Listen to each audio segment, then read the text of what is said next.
Now, I haven't gone to see Plainclothes yet, but the reviews are raving about your chemistry with Tom Blyth. Can you tell me what it was like to build that intense relationship together?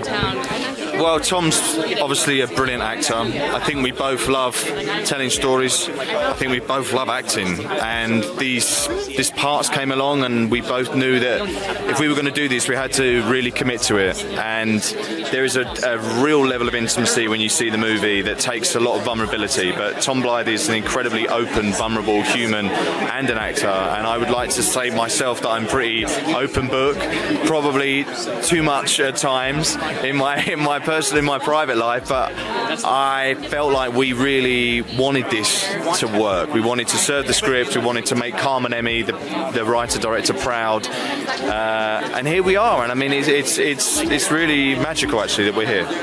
Now, this is Carmen's feature film directorial debut, which is really impressive. For you, what was it like collaborating with him to bring the story to life, both on a personal level and because it's real-life issues that are very important to talk about? Yeah, they're even more relevant today. We shot that at the beginning of last year, and you just look at what's just happened in like the last week. Is quite frankly terrifying. To work with Carmen was such an honour. From the first instant, we just giggle like little schoolboys. We do stupid voices, but then we do the work. And he's a wonderful, wonderful man and incredibly talented. And I've absolutely loved working with him. And when we've been doing Sundance together, we've been doing all the press junkets together, and it's just been so much. It's been joyful. Now, I'm very excited for The War Between Land and Sea, obviously, of course. Assuming you are not still Alonso, what is it like to step back into the world of Doctor Who? The biggest privilege I have is working again with Russell T Davies, who I adore. He is a hero of mine. I worked with him on Doctor Who when I was Alonso Frame. I got to do years and years with him when I was Daniel Lyons, and now I come back as a character in The War Between the Land and the Sea. It's thrilling. It was joyful. Every single day I got up, I was so proud and excited to be there. I think people are going to be really, really buzzed to see this. I am buzzed. Thank you so much. Congratulations. Have a great Sundance. I'm so excited to watch Plainclothes tonight. But first things first, what can you tell me about your character, Marie, I believe, and your connection with the lead? Yeah, so do I just lean in like this? So I play Lucas's mom, and my only connection is with him because, like, one of the most important things about Marie is that such a huge part of her son is unknown to her, and so he has this whole life that she doesn't know about, and even though it's like a very close-knit family and she supports him and cares for him so much, there is this huge divide between the two of them. Now, we've been hearing rave reviews about Tom Blyth's performance already from the screening last night. What can you talk about building that family dynamic with him? Yeah, well, the first time that we met, we had a rehearsal and we rehearsed the dance together. And it was so easy to just fall in love with him as a mom.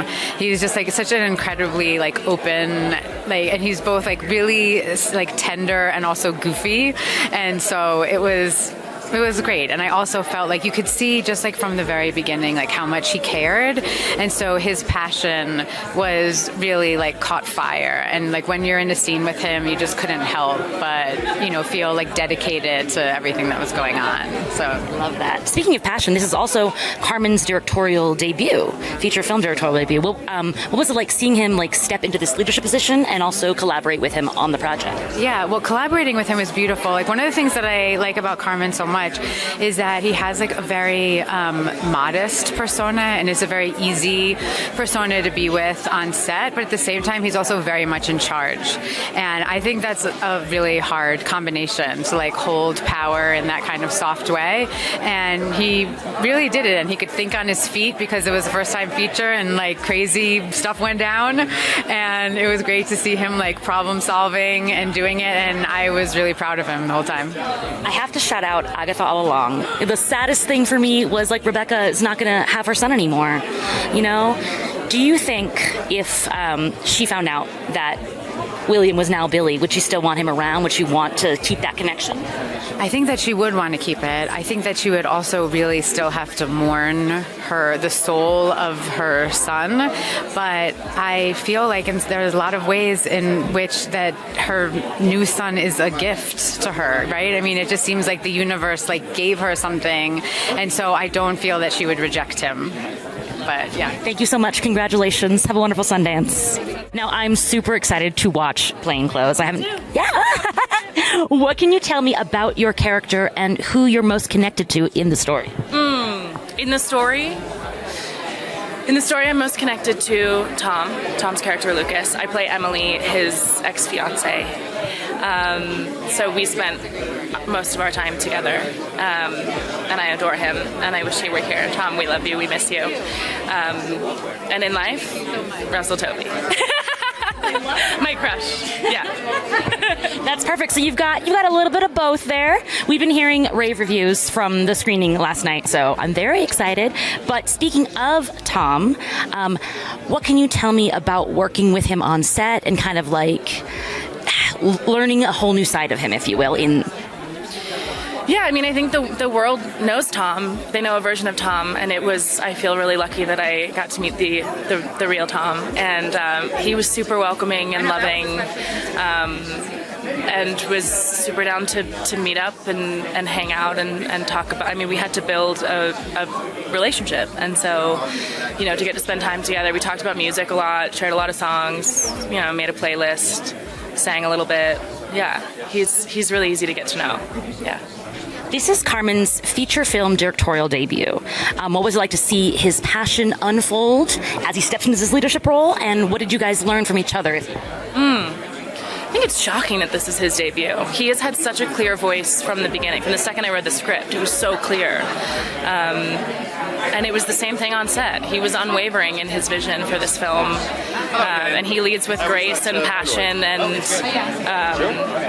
he's open to collaborating, and he's just a gentle soul, but he knows what he wants and he knows what he's making. And I think it's a hard thing to do, and he does it so effortlessly. So I think watching him lead with such confidence was something that I would love to direct one day. And yeah, that's something I learned from him. Yeah. I'm also waiting patiently for The Gilded Age next season. You are going to be there, yes.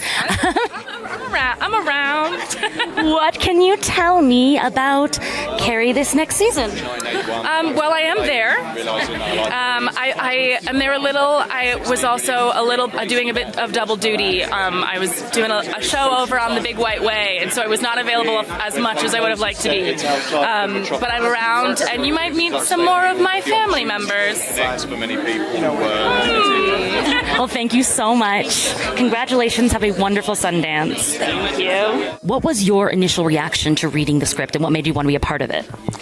The first thing that made me want to be part of it is Carmen himself, who is, since film school, been one of the most generous directors, but also incredible talents. And after reading it, the script spoke for itself. Now, speaking of his directing, this was his feature film directorial debut. What's it like kind of helping him step into this leadership role and really, collaborating with him on that? That's really sweet. It's funny, because we were college roommates at USC Film School, I have to say I wasn't the best student, and so I kind of left him to direct a couple of my films, even though it wasn't necessarily allowed. So the answer is I know firsthand he's always been incredible with the camera and incredibly generous, even to me when it was my film. We'll see, and you paved the way for him to have more opportunities by doing that. He took them himself. He jumped at the opportunity. That's Carmen. Now, is there a moment in the movie, without spoiling too much, that moved you most, or that you were most excited for people to see? Yeah, I think it's how much of Carmen there is in the journey and the story. And I think that'll reveal itself. Thank you. Thank you so much. Have a great Sundance. I can't wait to watch Plainclothes. What was your reaction to reading the script first, and what made you want to be a part of it?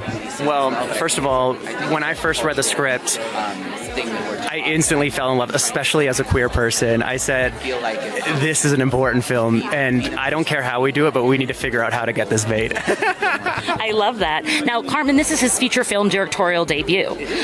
So what's it like, kind of like helping him step into this role?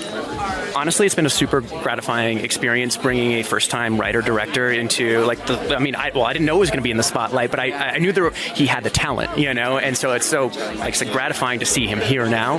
And having, had worked on previous films and seen a lot of other directors' work, he stepped in like a natural. Like, he is so talented. Truly, I don't think there's anything stopping him. Finally, is there one moment, without spoiling too much, that moves you the most in this film? Well, I don't want to reveal anything, but I think what moves me the most is definitely the ending, and that's all I can say. So your face is making me excited because you're gonna have to see it. That's all. Thank you so much. Have a great Sundance.